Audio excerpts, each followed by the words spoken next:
Okay, I'm just watching for the clock that tells us it's exactly synced up all over the world as 45 past the hour. So hello everyone, I'm Lisa Janicki Hinchliff. I'm a librarian at the University of Illinois at Urbana-Champaign, and welcome to this Neapolitan session, Serving Readers by Serving Authors, Content Syndication to Make Discovery Equal Delivery. I'll be giving some introductory framing remarks, and then we'll have Judd from Elsevier and Todd from Wiley, who will each introduce themselves as well, tell you about the specific project that they have been partnering on with some additional folks as well. So particularly, I want to reflect on the notion of serving the author by saving the time of the reader, and what it means to align discovery and delivery into a better user experience for both readers and authors. So those of you familiar with library science history know that we have Reagan-Nathan's 5 Laws of Librarianship, which OCLC reordered for the newer age in a recent publication. But these are the original 1931 laws. Books are for use, every person his or her book, every book its reader, save the time of the reader, and a library is a growing organism. When OCLC reordered these, they reordered to save the time of the reader as the first principle of what libraries are doing, and then they interpreted it for the current milieu into embed library systems and services into users' existing workflows. So the notion that save the time of the reader means as we develop these infrastructures and the like, it means embedding library systems and services, which of course also means publisher content, into user workflows, a very user-centric approach. You'll see that they've reinterpreted some of these others into the more digital age, but most importantly, you'll see that they put the save the time of the reader to the top. So this is something that at my own institution we've worked at for many years, using the principle that discovery should be delivery. As close as possible, the moment you discover something exists, you should be able to have it delivered to you. And any intervening things that mean that discovery is further away from delivery means there's an opportunity to improve value for the reader to further embed the content. Now, it's easier said than done though, right? Because we've got entitlements and authentication and all sorts of other things that challenge us in this. But this is sort of our gold star that my own library works with, that discovery should be delivery as a user-centric principle for designing discovery as a service. I write for the Scholarly Kitchen, and a number of these things I've written up, so you'll just see some screenshots if you want to read in greater detail at some other point. Fellow chef Roger Schoenfeld has also written a number of things around user workflow and user experience, and perhaps the most sort of synthesizing piece that he did was this issue brief, meeting researchers where they start, streamlining access to scholarly resources, in which he points out and frames this piece around a number of the challenges. That of course the library is not the starting point for most research. Many people do not work on campus, and boy did that become very true not too long ago. The proxy server is not the answer. It's a Band-Aid, but it isn't a solution. We know that our discovery indexes are not particularly current in many cases, as much as people might try. People are not necessarily using their PC, but instead using their device. And in the last session, we actually had a discussion about how people are now using Alexa as a research interface and searching through voice and what that means. So the PC is not the device, and then one thing that Roger has done an amazing job of bringing to our attention is that user accounts are not well implemented. The degree to which the user experience of logging in, being authenticated, and then having their entitlements checked is really quite broken in a number of cases. So one of the things that we see happening across the industry is sort of an evolving platform strategy approach. So going back to the early days of digitization, of not even producing in digital, but making digital copy of print things, we saw this notion of aggregation. So first we aggregated citations and abstracts, Yes, I remember these days where there was no full text. But then we aggregated the metadata and the descriptive summaries, which is a huge value to users to have that aggregated together. And then we saw eventually the adding in of linking, right, where you could actually know that there was full text somewhere. You just had to go get to it, right? Our open URL resolvers, our link resolvers, that sort of thing, which is a kind of platform strategy for aggregation in a very decentralized way. I think we all know that it broke down a lot as well, and that's actually mostly the environment that we're currently working in. But then we see added on to this one more time is this notion of syndication, which is what we're going to focus on here today, which is the notion of not just the metadata traveling in some cases, but the text itself, but also aggregating together entitlements so that one gets checked once and then has access on multiple different platforms. So it's still a distributed environment, but we're getting closer and closer to this kind of discovery should be delivery with seamless linkages between different parts of the system. Syndication is a process of actually moving content across to different platforms and having it live in multiple platforms. So as librarian, I've been watching a number of industry efforts in this area, efforts around improved authentication, and our sort of quintessential example here will be seamless access. We have smarter linking, GetFTR, and then we have syndication of content into the workflow that we'll talk about today. Just a quick highlight for people who are not as spending hours in advisory board meetings for these initiatives. Seamless access is an attempt to enable a single sign-on experience for users, typically using a shibboleth or Open Athens kinds of approach. The idea here being that you sign in once and multiple publisher platforms are able to recognize you as authenticated. We also have GetFTR, which provides entitlement-based direct-to-full text links. So my best attempt to have a single phrase that describes what this does, and Hilke in the audience can tell me later if I did this correctly, but the idea being that a link is smart, that not only does it recognize you as authenticated as a person affiliated with an institution, but it's able to do an entitlement check and make a smart URL that says, yes, you'll actually get the content if you click on this link. You won't just end up at a landing page for the journal or a table of contents. You will get preferably the PDF in most cases, but possibly an HTML or EPUB version, but you will get the full text. And any of us who have done any user research know that they just would like the full text, and usually there's an invective before full text. I would just like the full text, PDF.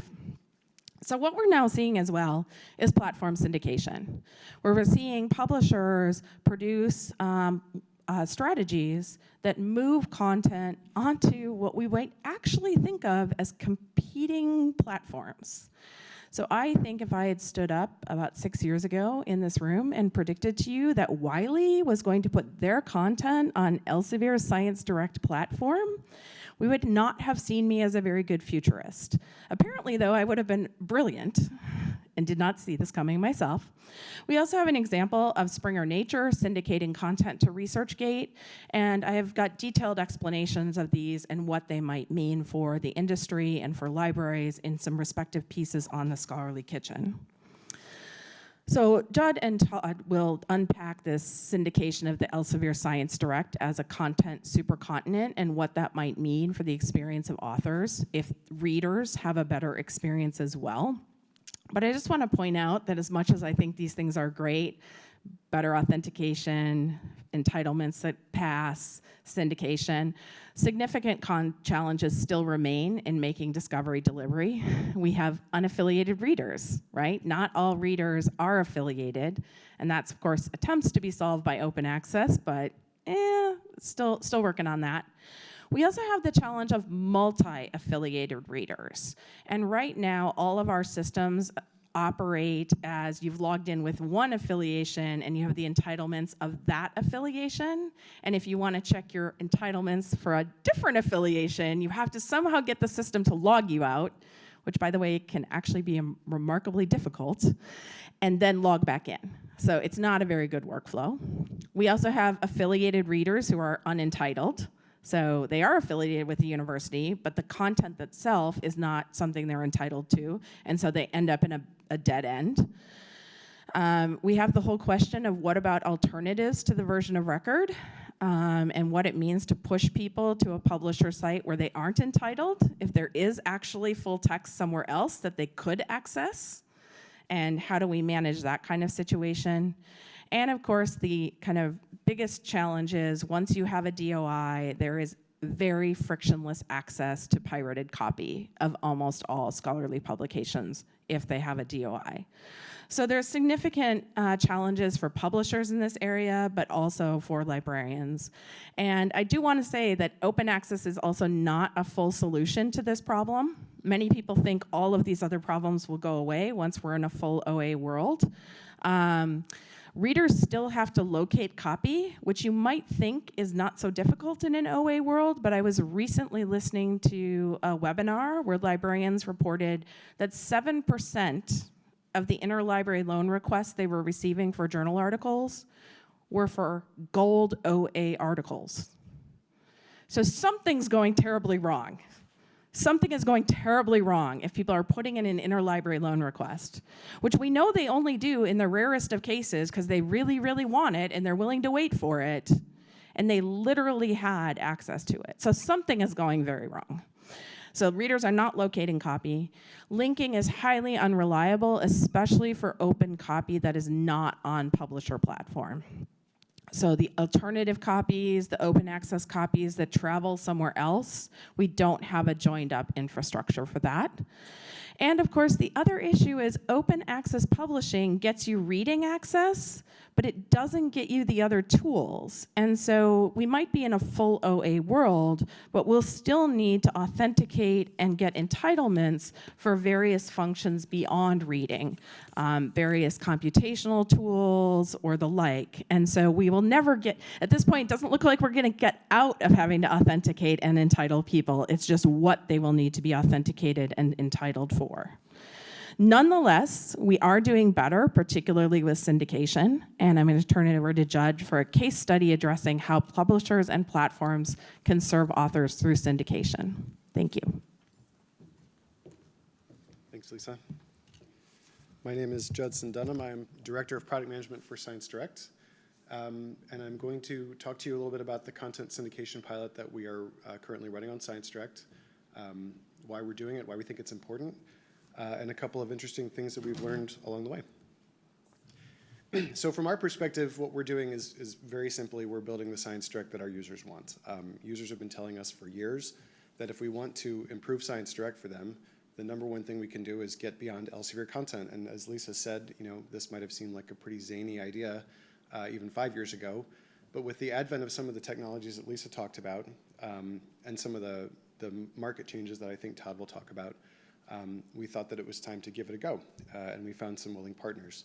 So since February, we've been hosting, we're now at about 100,000 articles from our original 4 partners, Wiley, Taylor & Francis, ACS, and the Royal Society, and since recently, the IUCR as well. And when I say host, they are transferring the full text to us automatically and on an ongoing basis. We use the full text that's integrated into Science Direct search engine so that anyone searching on Science Direct is searching in the full text of the partner content alongside Elsevier content on Science Direct. It's mostly subscription content. This wasn't the plan. It's just how it panned out from the journals that we selected. And what we do with that, beyond indexing in the search, we do show the full text of open access content directly on Science Direct on the website. And for everything, we use getFTR, which I think Lisa explained pretty well, and Hilka is sitting right in front of me if somebody has more questions later. We use getFTR as essentially an entitlement API. We check if the user is entitled, and what we do with that currently is we use it to build a pre-qualified PDF link, because again, as Lisa mentioned, that is a critical part of the user interface, is knowing that a user has access to whatever is behind that link, and we build that guaranteed link for them. And the PDF is hosted on the publisher website. So when I say users, what I really mean is readers. For Science Direct is actually, it's a product built for readers, and it should be obvious that what readers want is comprehensive discovery and immediate delivery. And what I mean by that is they want to discover, obviously, across everything that might possibly be relevant to them, And when they find something that's relevant, they want access to it immediately. Ideally, even though they want the PDF eventually, they want full text in front of their eyes so that they can do things like evaluate it to see if it's really relevant for them, or maybe knowledge extraction. But they also want that guaranteed PDF link. And we believe that this pilot provides a kind of a model for how we could do that really, really well for readers. And any user of ScienceDirect is already benefiting from it.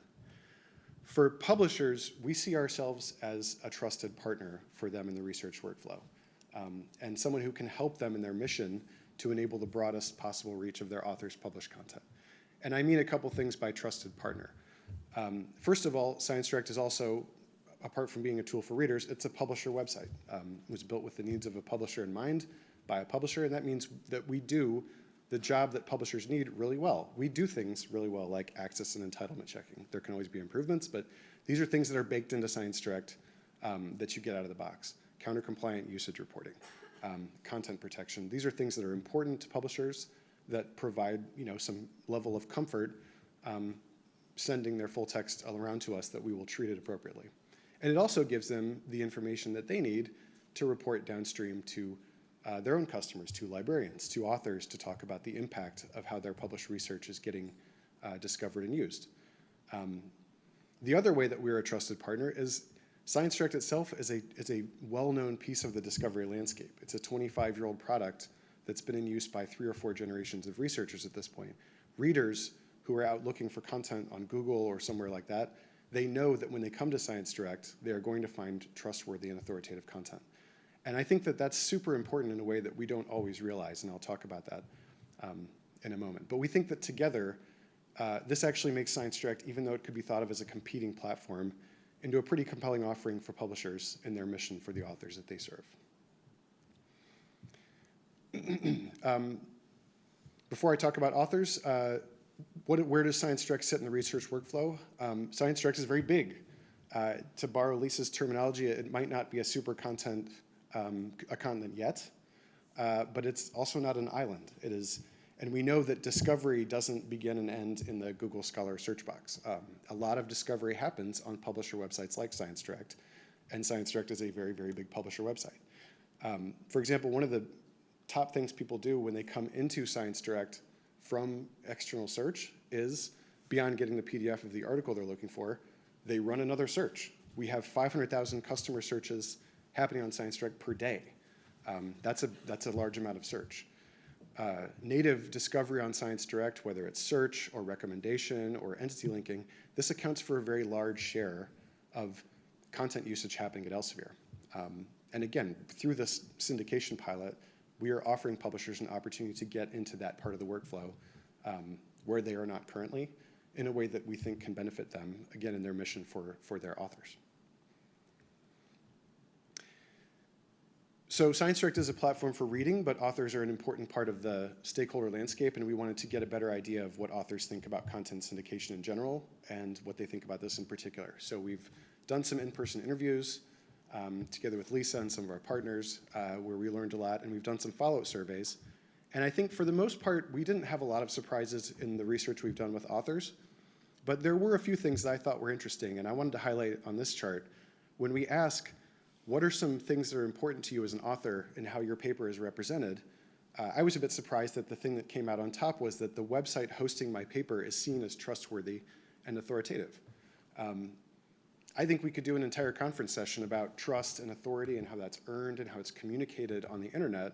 I don't have time to talk about it all here, but I think that this is something that we should pay attention to, and it's obviously something that's top of mind for authors as well. And again, I think thinking of sites like ScienceDirect that are really fundamental parts of the information landscape on the internet, this is something that ScienceDirect offers that not everyone, I think, can offer.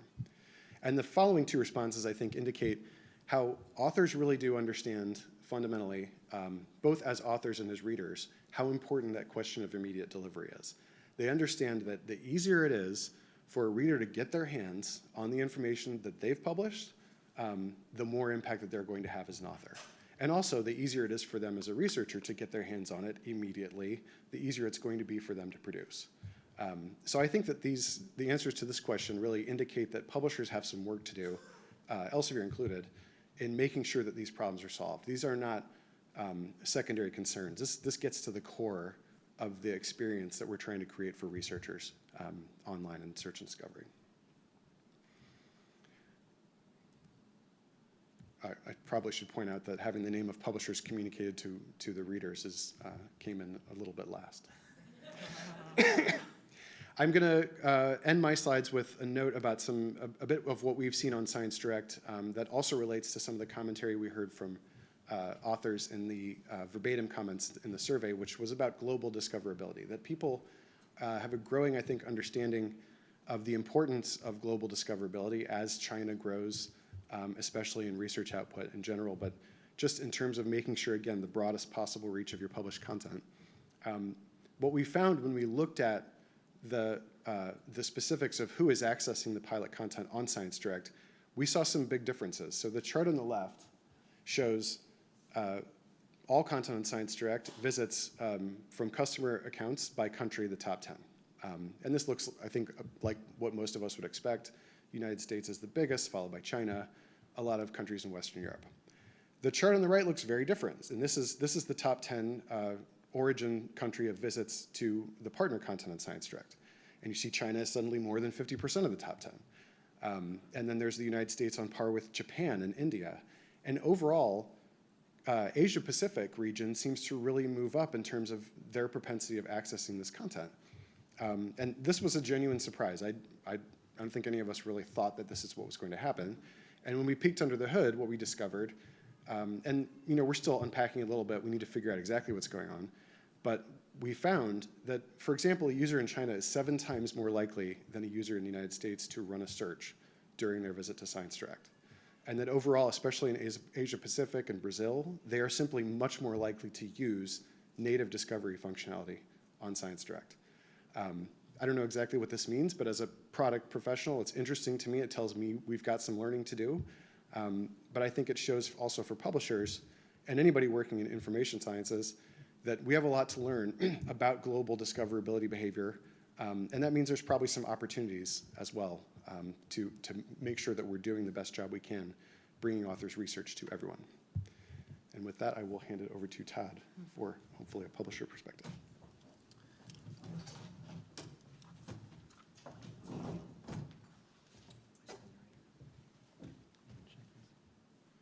Yeah, hi everybody. I'm Todd Toller at Wiley. I'm the VP of Product Strategy and Partnerships. But I used to be the product manager of Wiley Online Library. That was my first job at Wiley after Wiley acquired Blackwell, and we merged Wiley InterScience with Blackwell Synergy. And my challenge was to try to manage Wiley Online Library as a product manager, try to drive more value out of it. So the first year, I basically played hide the PDF. That was what for a year, I tried to get people to click on the full text HTML and completely lost that battle. And then moving into the second year, I started thinking about optimizing search and discovery and, develop some theories, I guess, that still are with me about, we were a publisher with journals that were about 8% market share. And most of the discovery was happening on places like Google and increasingly, internet-based discovery services. They're coming in and out of this platform. They didn't even know where they were. And just started to rethink kind of the role of what the publisher platform is, because they were originally kind of sold to libraries as these database products. But ultimately, at least for Wiley, it was really just the mechanism in which the journal collection was delivered. So that kind of informed my thinking. And here we are today where we're putting our content on Science Direct, which people thought we were crazy to do that. But that's just a shift about how much we've changed about what we're thinking about, what we're trying to do. And also, what also came along was open access. Suddenly, the author is our customer, and they're not just the grain that we feed our cattle, if you will, from the old days. And we started thinking about how do we serve authors. And all of that has just kind of created a much more open environment to talk about what we should be doing, where should we be putting our content. So I just want to talk about a little bit about that and think about why would a publisher do this. Let me talk a little bit about the history of this. So we should define syndication because it's not the same thing as licensing journal content. There's 3 kinds of licensing. The first one would be where you're literally giving your content to someone else who is selling and distributing your content as part of their product. And I think that starts, at least on the digital front, that starts kind of in the 90s with something like JSTOR, where they're aggregating digital collections of publisher content, selling them on CD-ROMs to libraries. They're collecting the money. They're managing the entitlements. And there's lots of things like this, like EBSCOhost, and these aggregation deals are used, these kind of licensing deals are used to reach channels that publishers can't sell to. That's not what syndication is. We also do licensing deals for search and discovery purposes, like for full text indexing, just to drive discoverability to our platform, like we would with a search engine like Google. And then we license our content for derivative use cases, like things like text mining, to AIs that are reading, looking for entities. Those, like, none of that is syndication. Syndication is where the relationship between the publisher and the library, the business relationship, doesn't change. It's still a direct relationship, but the content is put more directly in the pathways of where people are trying to use it. So that's what's different about it. This kind of starts, the technical infrastructure starts evolving around 2010 for us, because when we rebuilt Wiley Online Library, we used a services-based architecture. It's the first time we ever had that, which meant that the entitlements were now an API, and the usage tracking was an API. And originally, we just used that internally. We would just kind of call the APIs from various modules within Wiley Online Library.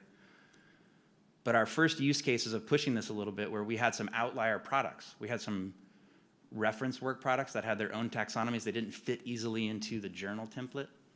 Things like the Royal Marsden nursing product that Blackwell had, the Cochrane Library, things that were just totally different. So we would use other platform vendors like Semantico and Highwire to build homes for these. And we still sold them with our sales force, but those products would talk back to Wiley Online Library through the APIs, and we would do the authentication and the usage tracking back to Wiley Online Library. So we had one set of counter reports and one kind of central reporting infrastructure. So that's when this idea starts to evolve. I think other platforms at other publishers are doing something similar around this time. And then in 2019 was when we said, wouldn't it be easier if we just proxied all of our endpoints for all of our APIs into one service so that discovery platforms could work with multiple publishers? And that's what GetFDR is. It's literally just us combining our APIs so that a discovery service like ScienceDirect or somebody who's aggregating multiple publisher content can just check one endpoint for the entitlement check. So now we have this sort of infrastructure to do this, and it's not until 2020 where we start experimenting with putting our content on other platforms to see what happens. And for us, that was ResearchGate first, and then now ScienceDirect. And we've got about 300 titles out there in pilot mode, mostly OA, because it's a lot of Hindawi titles, and got about 90 titles from the Wiley side on ResearchGate, and then we have chemistry titles on ScienceDirect, which is what we're doing as a multi-publisher pilot. So why would a publisher participate? I think the first one, like I said, is the author experience. We're learning in the surveys that this is a popular idea that the publisher would do everything they possibly can to get the author's paper in front of their audience. That really resonates with authors a lot when we're doing more things like this. And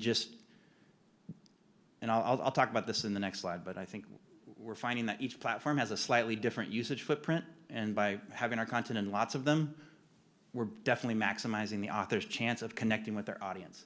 And if you think about scientific research, it's a very long tail. There's only a small handful of people that can read someone's paper about adenoviruses, and you're trying to find those people, and you want to be aggressive about where you put your content to do that. The second thing is that, especially in a world of OA, we want the usage data. We'd rather understand the pathways about how the content's being interacted with, and increasingly we're wondering a little bit more about audience data and trying to consolidate this so that we understand our business, and we can help our library customers with that as well. The third thing is there's at least a theory that it's good for business. So we do think this drives submissions, because it's just a feedback loop on putting our content on a platform where researchers want to do their search and discovery use for workflow, and it's very organic to discover our content there, and it becomes a good way for them to learn about the journal, and it becomes a good place for us to reach them with a message like a call for papers. So like for instance with ResearchGate, the syndication is kind of the baseline service. We put the content there, but then we can also spend money on ResearchGate to run an ad for call for papers and reach our own authors on our own paper, our own prospective authors. So things like that are starting to unlock like new business models.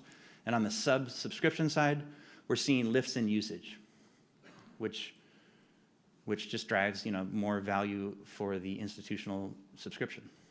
And then the final one is a really important one, which is, we started to notice that when you go to Google Scholar or PubMed Central and you conduct a search, that they are suggesting non-version of record links right in the search results, and they're linking to green repositories and things like that, and it's not always, the entitled user doesn't always know they have access to the VOR, and a lot of times people are just finding themselves looking at a lesser version of the content even though they're fully entitled. And it was really important to us to think, if you're a user that's at the University of Michigan, but you're on ResearchGate and you discover some content, or you're on another platform, how does your University of Michigan entitlement help you get to the version of record because your university paid for it? Even though I guess that's what Lisa was saying. So like that's really important to us, just getting the best version out there. We're going to put a white paper out about this, so I'm not going to talk about a lot of stats, but basically usage gains have been fairly small, like kind of mid to low percentage digits in terms of overall usage, but we're definitely reaching people that we weren't reaching in both of these pilots. Like for instance, ResearchGate's bringing a lot more European readers to our content, and more readers from Germany, and a lot more readers from Africa and India. And ScienceDirect has a lot of traction in China, because people don't really use Google in China, and they have different search behaviors. So like this is just one early insight I can already see in the data. When we query the authors with the surveys, it's overwhelmingly positive. We've gotten almost zero complaints about either of these syndication pilots. They just think that that's what we're supposed to do. And then we're seeing some interesting improved analytics, and it's not just the fact that it's capturing more usage data, it's the fact that these third-party platforms often have their own first-party data. They know who the people are, so they can get back to you and say, hey, a lot of your usage seems to be PhD students or postdocs. That's not something we know from our analytics, which is mostly anonymous over university IP connections. So I'll settle with like, what's in it for libraries? And there's still some big questions about this, because I mean, the theory is it's extending the value of the institutional subscription and reconnecting users in the wild, if you will, back to library pathways. But as we go into open access and transformative agreements, what does that mean? I don't think it's just about, it's obviously not a world where we're just trying to drive counter usage and measure our value in counter usage. It's a more complex picture now, and the syndication models haven't really figured this out yet. The other thing is, how can institutions benefit from potentially more insights about the audience, but still keep their commitment to patron privacy? These are interesting questions, because a lot of these discovery platforms have first-party relationships with the users. And what's the value that we can drive by thinking about it that way? And then finally, and Lisa's talked a lot about this, is it's if you're a librarian and you're paying Wiley for this content and we're putting it on another platform and you have no access to that platform, you can't troubleshoot when one of your patrons comes back to you and says, why am I getting access denied at ResearchGate? And if you're the institution, you're like, I have no idea. Wiley's doing that with ResearchGate. So that's a problem. So we have to figure out sort of the transparency and sort of troubleshooting part of this before I think this is settled. So that's why we're still in pilot mode. And I'll leave it there. Thank you very much.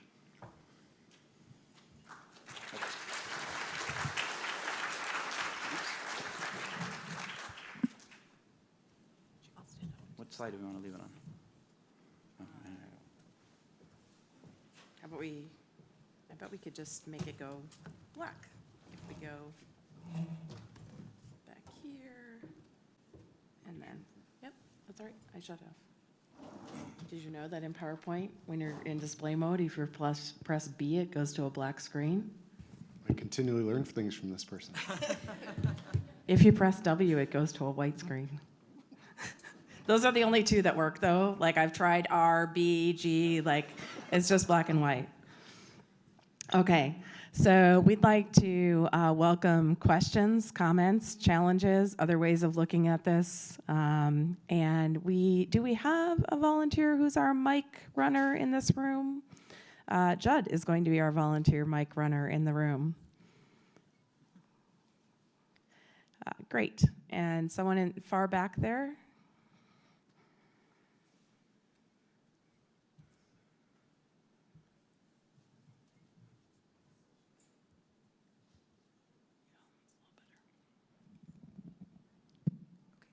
Yeah, thank you for the presentation. It's very interesting to see, these kind of ideas from publisher perspectives. So I was wondering this syndication model, how it affect, how would the new research methodology, such as the AI and text mining, gonna affect the user use of the syndication model services on the single platform? Do you think this AI and text mining will drive more usage when you have this syndication model? That's a complex question. Thoughts? Yeah. Well, I guess one of the first questions I have, Todd, is your syndication to the Science Direct platform, that is a user reading thing. It does not actually mean that somebody who has a contract to text mine on Science Direct would be able to text mine your Wiley content. Yeah, that's true. So the content is dual hosted. You could think of it like that. There's still a master copy back on our platform of all of our content. And for a text mining or AI use case, we would still license that directly through our API. So I don't know that syndication changes that particular aspect of how like our full text would like feed AI models and things like that. But it's more about the end user or the reader discovering it in different pathways that are, that the publisher doesn't set up, I think. Any other thoughts about AI? Yeah. Are you using our content to smarten up your AI? I think that's my question. I mean, it's an interesting question of what, the pilot, the structure of the pilot is quite limited in the sense that, as you say, we are explicitly leaving it out. We didn't have to do a lot of work on Science Direct to bring the publisher content on board. But one of the things we did actually explicitly do was keep the full text out of the APIs that we provide to people because, we haven't worked that out. Certainly open to it. Thank you. Hi, Stacy Burke with American Physiological Society. And I think that, hi. Hi. I think that you had said the Science Direct pilot is just for chemical discipline right now. Is that primarily? I mean, I think it was a bit opportunistic to start with organic chemistry. We felt that we needed some kind of structure in the pilot in order to make it kind of a, target a certain audience of people and give them something that would be compelling. But we are not necessarily limiting it to organic chemistry, and we would very much welcome discussions with other publishers about potentially joining the pilot and other topics. And then you also said OA titles, or are they OA articles? There are some fully OA titles in the pilot, but most of the titles in the pilot are not full OA, but we have OA content, and we display the full text of that on a paper-by-paper basis by reading the license.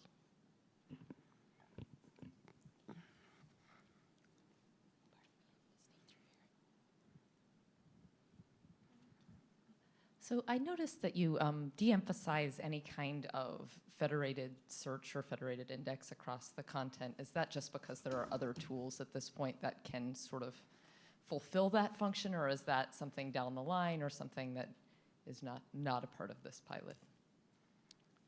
So Science Direct is operating as a federated search across all of the content. And so it's not a discovery layer in the way we might think of like Primo or something, right, where you have that search over like the full content from lots of publishers. But Science Direct is essentially a discovery layer for everything that's being syndicated to it. But what is specifically being searched as far as is it searching the full text or is it only searching the metadata? It does search the full text. So we receive all the full text for every article in the pilot, the subscription, as well as the open access content. All of that is fed into the full text index, and now there is one big Science Direct search index that has Elsevier content plus 100,000 pilot articles. And it's one full text search being conducted over all of them, yeah. And that, I would see value add in that, right? That it's, yeah. We able think so. to Be consistent in how it looks at things. Thanks.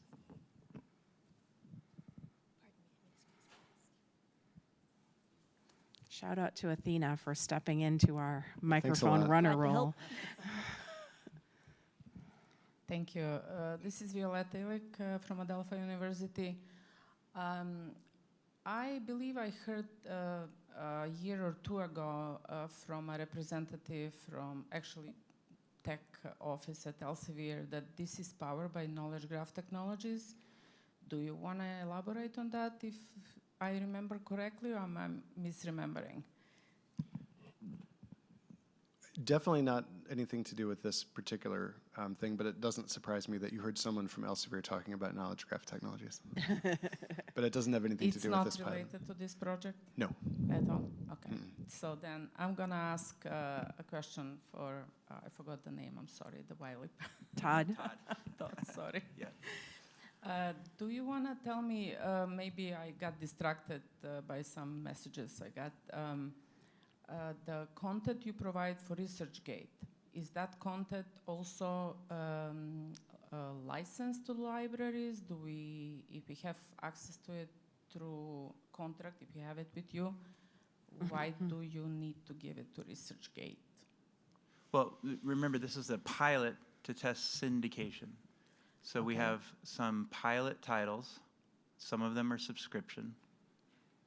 And some of them are open Some of them are open access, or some of them are hybrid. And we're doing the same thing with Science Direct. And both platforms check our entitlements. And then when your university user encounters one of the articles that you're paying us for on either platform, they get entitled through your entitlement. So they're basically accessing, rather than just getting it on our platform.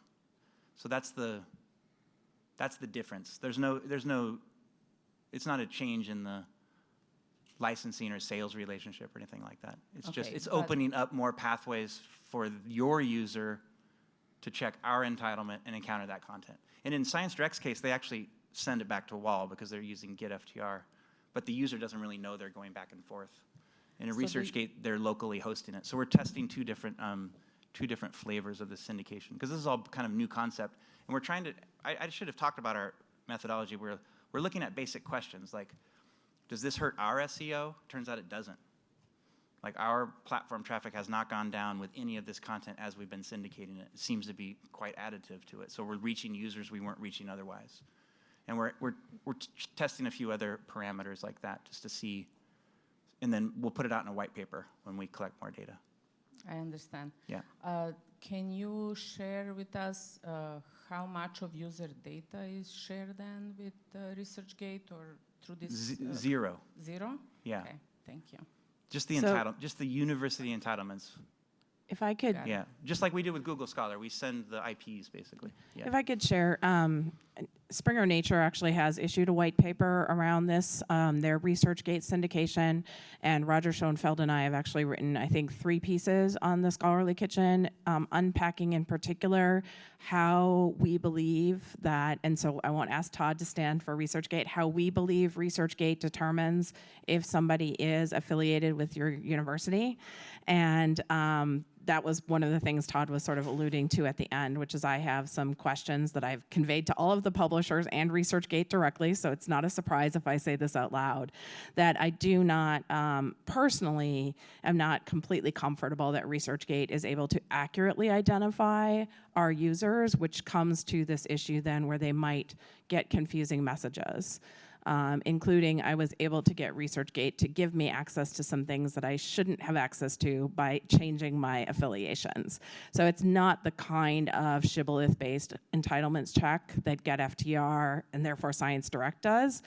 But I know that ResearchGate has at least heard very clearly the concerns and is seeking to move to a more robust publisher-based entitlements where the library does have a way of sort of saying, yes, this is not just ResearchGate asserting an affiliation.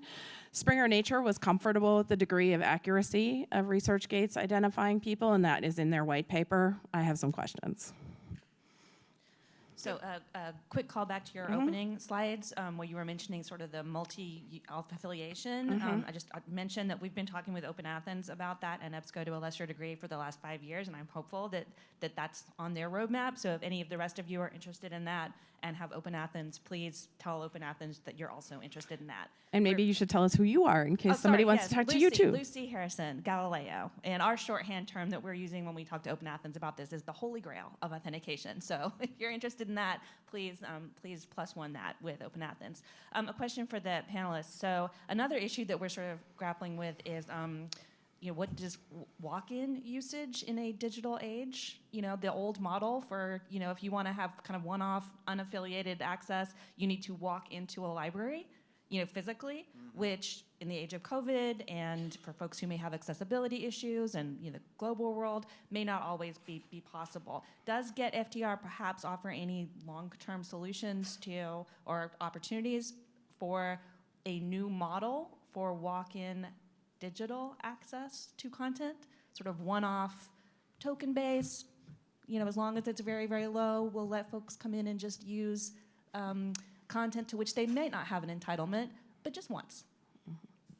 I don't think that's currently in the infrastructure, but I just saw notes being taken about thinking about what could be possible. So